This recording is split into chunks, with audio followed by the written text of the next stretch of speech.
Hello दोस्तों। आज फिर से मैं छत पे आ गई हूँ और छत का मौसम फिर से सुहाना हो गया है। हल्की हल्की धूप भी है, कभी वो तेज़ हो रही है, कभी बादल लग रहे हैं। बादल वैसे हैं आसमान में ऊपर, हल्के काले और थोड़ा सफ़ेद। और मैं छत पे बैठ कर आज सोची थी आज मैं आपको क्या कंटेंट दूँ। मुझे ध्यान आया, कल मैं अपने भाई से बात करी थी, उसके पेपर चल रहे हैं एलएलबी के। तो मैंने उससे पूछा, भाई मैं कई सालों से घर पे अपना ऑनलाइन वर्क करती रहती हूँ। डिजिटल मार्केटिंग का कोर्स करने के बाद मैं ऐसे वीडियोस अपलोड करती हूँ। एक साइट बनाई है मैंने, उसे भी कभी रिन्यू करके अपना कंटेंट डालती रहती हूँ और अपना इंस्टा पेज और फेसबुक पेज चलाती रहती हूँ। मैंने सोचा उसके अलावा कुछ और पढ़ा जाए, तो वो मुझे सजेस्ट कर रहा था आप एलएलबी कर सकते हो। मैंने कहा भाई देख, अब मेरी कॉलेज आने जाने में इतनी हिम्मत नहीं रही कि मैं रोज़ आऊँ। कोई ऐसा बता जो ऑनलाइन या घर पे बैठ के मैं कोई पढ़ाई करूँ और मेरी क्रिएटिविटी भी नज़र आए उसमें। तो मैं सोचा आज आपको उसी का कंटेंट दूँ, हल्की मीठी मीठी बातें। तो अगर मेरे साथ के जो मेरे एक्सपीरियंस से होके गुजर रहे हैं, जो घर पे बैठकर अपना काम कर रहे हैं, ऑनलाइन काम डिजिटल मार्केटिंग का, और उनको मन कर रहा है कि उन्हें और कोई पढ़ाई करनी चाहिए एक्स्ट्रा, कोई वैलिड हो जिसका मतलब सर्टिफिकेट ऐसा हो कि हाँ भाई उसमें किसी लक पे डिपेंड ना रहना पड़े। जैसे ऑनलाइन वर्क अगर आप करते हो तो आपको लक पे डिपेंड रहना पड़ता है कि कितने व्यूज़ आते हैं, कितने लोग देख रहे हैं और कितने को समझ आ रहा है। तो वो एक लक पे डिपेंड वाली बात होती है, क्योंकि कईयों को आपकी भाषा या आपका कंटेंट समझ नहीं आता है। तो ये लक वाला काम हो जाता है कि जिसको समझ आया और कितनों को समझ आया, वो आपके अपने द वे ऑफ कंटेंट आप किस तरह का दे रहे हो वो है, उस पर डिपेंड करता है। तो मैंने उससे पूछा तो वो मुझे कह रहा है बीएड कर लो। मैंने कहा भाई बीएड में भी आजकल देखा है तूने, एंट्रेंस देने के बाद कितने सारे धक्के खाने पड़ते हैं। तो जितने भी कोर्स उसने बताया, बीएड, एलएलबी, एमए, कोई मेरे काम का नहीं था। मैं आप लोगों से पूछ रही हूँ, अगर आपको कोई लगे कोर्स बताने लायक जो मैं घर पे बैठ के कर सकूँ और मेरी क्रिएटिविटी भी नज़र आए डिजिटल मार्केटिंग के अलावा, तो आप मुझे सजेस्ट कर सकते हैं। मेरे लिए बहुत अच्छा रहेगा वो।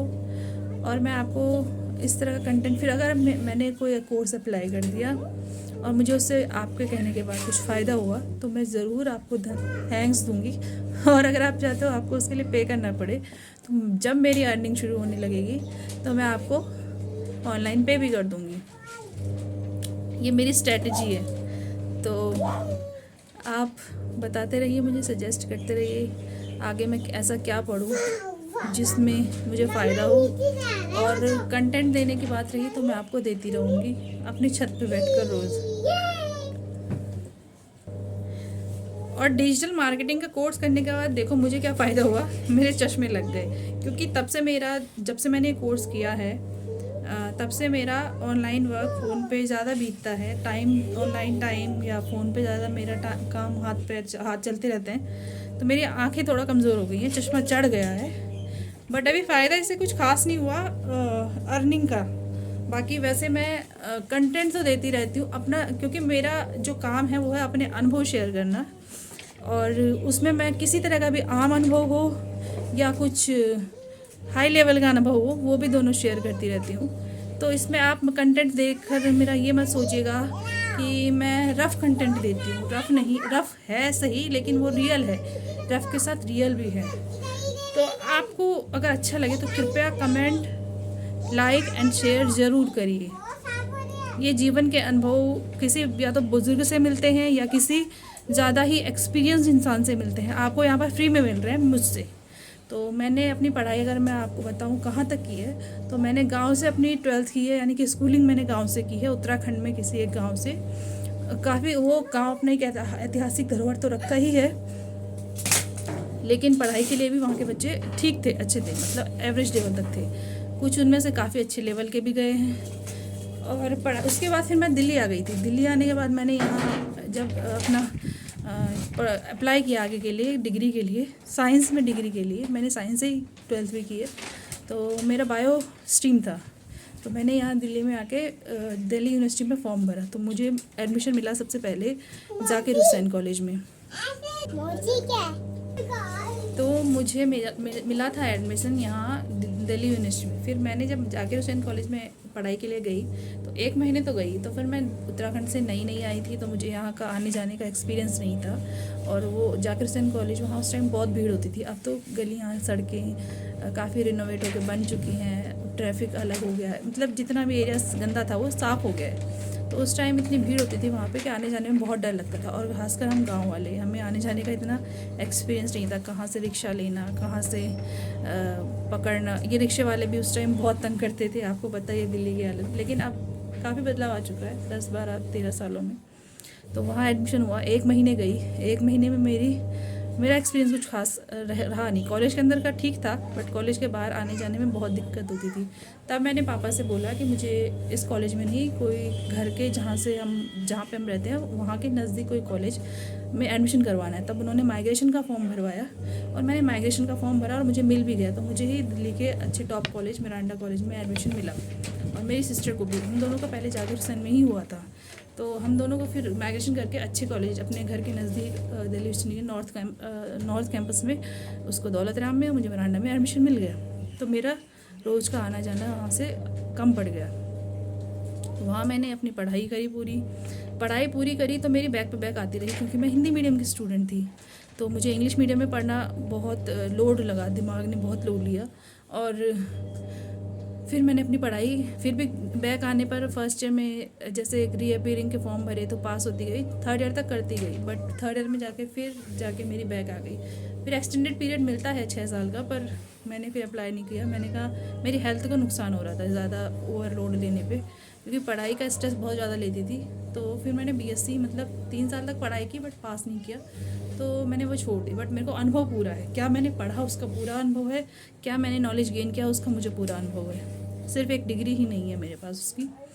ऐसे ही फिर तब जब मेरी बैक आई, शुरुआत में आई थी 2nd ईयर में, तो मैंने BCA ज्वाइन कर लिया था, कंप्यूटर कोर्स इग्नू से, कंप्यूटर की डिग्री। तो वो तो मैंने कंप्लीट कर दी। उसमें भी बैक आती हैं, क्योंकि आप जब पढ़ते हो एक साथ इतने सारे सब्जेक्ट, तो आपको स्ट्रेस बहुत ज़्यादा हो जाता है, तो बैक आनी नॉर्मल बात है। बट ऐसे मेरी अकेले की नहीं, बहुत सारे बच्चों की आती रहती है, क्योंकि आप बहुत ज़्यादा स्ट्रेस ले देते हो पढ़ने में, तो ये नॉर्मल बात है। बट मैंने वो भी कंप्लीट किया, अपनी डिग्री कंप्लीट की। तब जाके मैंने जॉब भी करी। तो वो मुझे 2 महीने में प्रोजेक्ट के अंडर काम करना पड़ा। उसके बाद उनको मेरा काम पसंद आया था। यहाँ दिल्ली के नेशनल डिज़ास्टर मैनेजमेंट ऑफिस जो है उनका, वहाँ उनको मेरा काम पसंद आ गया था। तो उन्होंने सोचा कि कॉन्ट्रैक्ट बेस पे था, तो उन्होंने कहा और काम कर लो, आपकी जॉब पक्की भी हो जाएगी, क्योंकि आपका काम सही है। बट मेरे को फिर वही आने जाने में, घर से बहुत दूर था, 1 घंटा लगता था आने जाने में, तो मुझे वो कैंसिल करना पड़ा प्लान अपना उस जॉब का।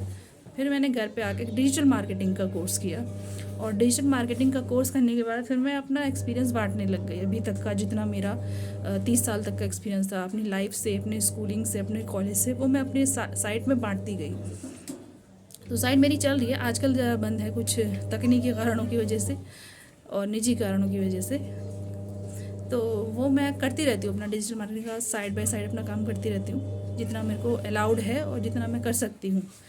तो ये अभी तक का मेरा एक्सपीरियंस मैं देती रहती हूँ सबको, मौखिक रूप में भी, ऑनलाइन रूप में भी, लिखित रूप में भी, जितने भी मुझे मिलते हैं, चाहे वो 1 मिले चाहे 2 मिले। क्वालिटी और कंटेंट दोनों ही मेरा सही है, इसमें मुझे अपने पे पूरा विश्वास भी है। और मेरे जो टीचर्स वगैरह हैं या जो शुभ चिंतक है, वो मुझे किसी न किसी माध्यम से बताते भी रहते हैं। बस यही है कि अभी अर्निंग का नहीं हो पा रहा है। अर्निंग का अगर जिस दिन मेरा लक काम कर गया, जिस दिन मेरे साथ सारे लोग मेरे फॉलोअर्स बनने लग गए और मेरी बातों से सहमत होने लग गए, तो अर्निंग का भी आ ही जाएगा। तो ये मेरा एक्सपीरियंस अभी तक का मैंने इस वीडियो में रिकॉर्ड कर पाई हूँ, इतना जितना मेरे पास टाइम था। अब अगली वीडियो में आगे और बताऊँगी कहानी, अभी तो मैंने शॉर्ट में बताई है। अगली वीडियो में आपको पूरा डीप इनसाइड क्या चल रहा है मेरे दिमाग में, क्या मेरे एक्सपीरियंस मुझे सिखा रहे हैं, वो सब आपको बताती रहूँगी। तब तक के लिए टेक केयर, बाय बाय।